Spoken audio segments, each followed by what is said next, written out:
We did it. Like, seriously, we did it, hooray!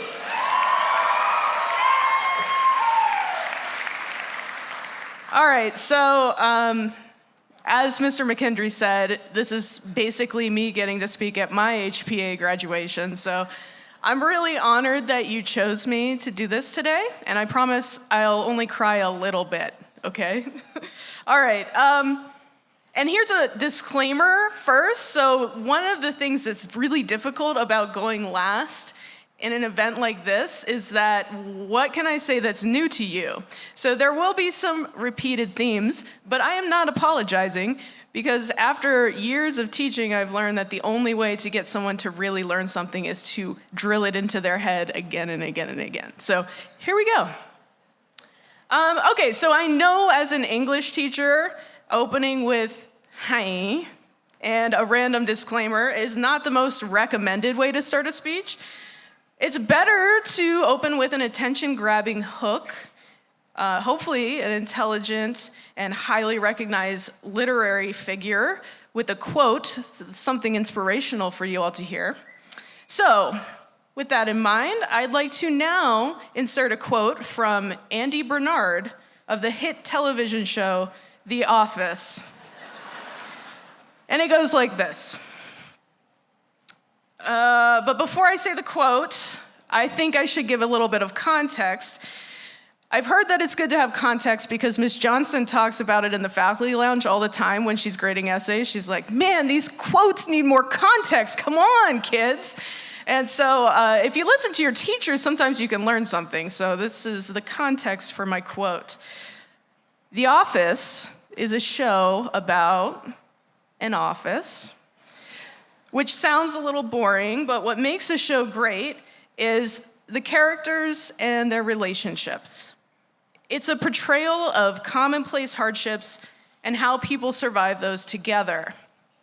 So, here's a real-life example of a hardship I experienced my first semester at HPA. Wanting to get to know the island, which, as Daniel said, is a beautiful, amazing place, but also, let's be honest, wanting to take some pictures to make my friends back home jealous, I signed up to chaperone an adventure club trip. Miss Johnson, my friend who loves context and quotes, was in charge of the adventure club back then. So I asked her, are there any upcoming trips where you need chaperones? To which she said, why, yes, we're going on a little jaunt down into a valley called Waimanu. Sorry, Miss Johnson, that's not a very good impression, but I'm trying. So I didn't know what the trip entailed, but I did know that everyone I talked to said, whoa, Waimanu, that's pretty tough. And of course I said, yeah, maybe for you it is. So I started up the Z Trail, weighed down by my favorite stuffed animal, a half-gallon thermos of coffee, and a hardcover copy of The Hitchhiker's Guide to the Galaxy. All things Ms. Johnson referred to as a waste of space and worthless, and please, Ms. Humphrey, at least leave the stuffed dinosaur behind. To which I said, Ms. Johnson, it's a stuffed alligator. Get your facts straight. In any case, as soon as I started the hike, I realized it was, in fact, pretty tough. Whenever a student started to falter, my job was to take the heavy items from their pack and add them to mine. Yeah, right? By the end of the trail, my bag weighed like 1,400 pounds, and I was the most exhausted I'd ever been. I felt kind of like a freshman after staying up all night playing Fortnite, or maybe a sophomore after staying up all night playing Fortnite, or basically any of you after staying up all night playing Fortnite, because I read in the dorm logs that none of you have slept since it came out. Anyway, as I stumbled into the valley, I was drenched in sweat, my feet were swollen and throbbing, but I was able to catch the last, pink glow from a sunset on the distant waves. And everyone else, including Nurse Patty's daughter, Grace, who was 9 at the time, had already been there for hours. But I was finally there. So I sat down to enjoy the view and said, we did it! speaking to my stuffed alligator, while Miss Johnson patted me on the back. There's something inexplicable is a hard word to say, about backpacking Waimanu. As anyone who has done it can attest. All the pain, all the payoff. And you know, that's kind of how it feels working at HPA. Really. It's really challenging, but at the end, it's totally worth it. All right, so I'm like 5 minutes into my speech and I haven't said the office quote yet, and you're probably thinking, how is this an introductory quote, Miss Humphrey? You've already said like 1,000 things and should be wrapping up by now. And you're right, but you know what? It's my speech, and you have to sit there until you get your diplomas and listen to me, so I can put in my quote wherever I want. Besides, there's so much more worth mentioning about my time at HPA. Like all those late nights when Mr. Braithwaite convinced me to help him out to put on plays that no one asked us to do, and in fact, some people asked us not to do. Or organizing comedy night with Mr. Turpak and Mr. Bauman and freaking out because I was afraid Kyler or Matt would offend someone. Or putting on TEDx Youth at HPA with Miss Toga, Miss White, Miss Hart, and Miss Horgan, not because it's easy, but because we wanted the world to hear what you had to say. Or all the countless nights in Robertson's trying to teach Aya, Tessa, Alice, and Amelia European board games with complex rules and occasionally giving up and discussing philosophy instead. Or the times I crashed the Hayslip's advisory parties to eat Miss Hayslip's cookies. Or, and this is important, the way the Humphrey advisory tried to earn second place during Advisory Olympics, because second place was that sweet, sweet underground pizza gift certificate. And isn't that really first place when you think about it? Or, most recently, when my philosophy class went on a service trip with Mr. Quayle to weed out a taro patch in the rain, and we mud wrestled weeds out of the ground in ankle-deep water. My hippie bug salve that I brought with me couldn't save Jillian from getting 1,000 mosquito bites. Aset was attacked by an earthworm, which we later found on his shirt, and Aaliyah found a slug in her hair. Luckily, Bianca brought her camera and captured everything for us. After a morning of pulling weeds, we hopped into the river fully clothed and attempt to scrub the mud out. These last 4 years, we've been muddy together, tired together, stressed together, exhausted and defeated together, but here we are at the end. And I, like Daniel Groves, can't help but remember that some of the people who helped us get here aren't with us anymore. Here comes the crying part. I taught 4 years next door to Ethan Spencer, a man wise beyond his years, with the sparkle of mischief in his eye. Despite teaching next to him, he was a private person, and I didn't know much about his personal life.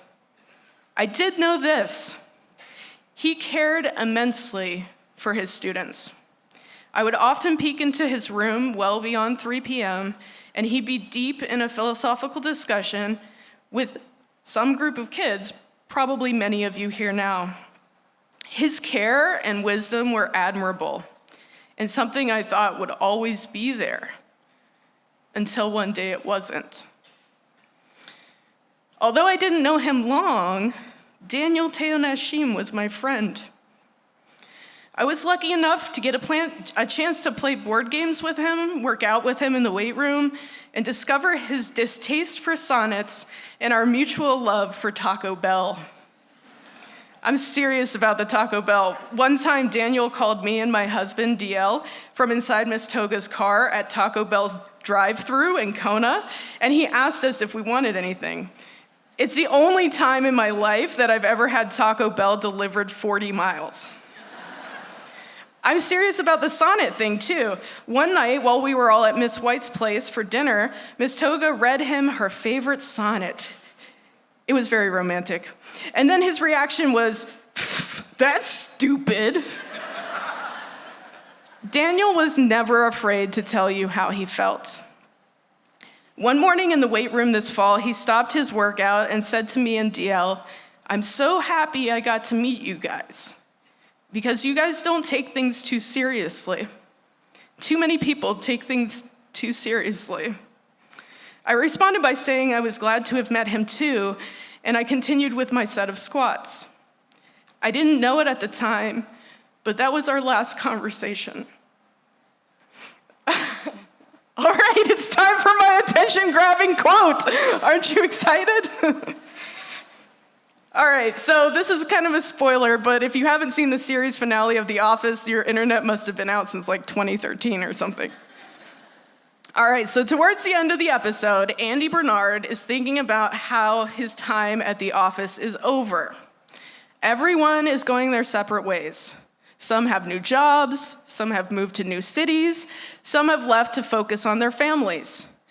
Andy's reflecting on how, while he worked at this office, he always thought about his college life and his friends there, and wishing he were back in his college days.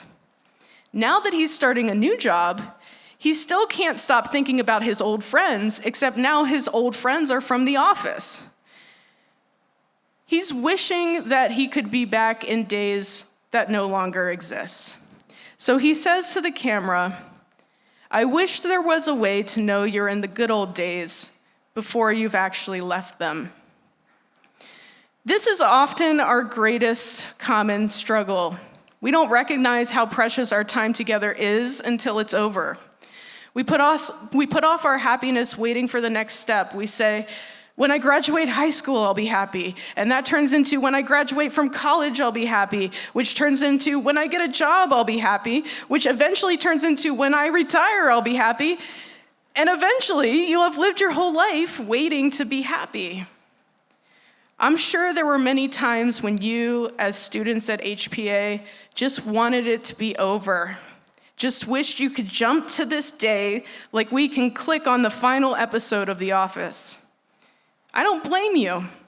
It's human nature to want to skip ahead.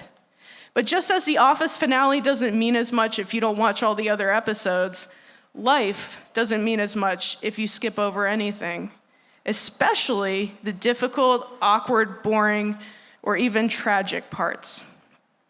So, strive to be happy wherever and whenever you are. Today, that's easy. You're with your friends, you're celebrating your graduation and your accomplishments.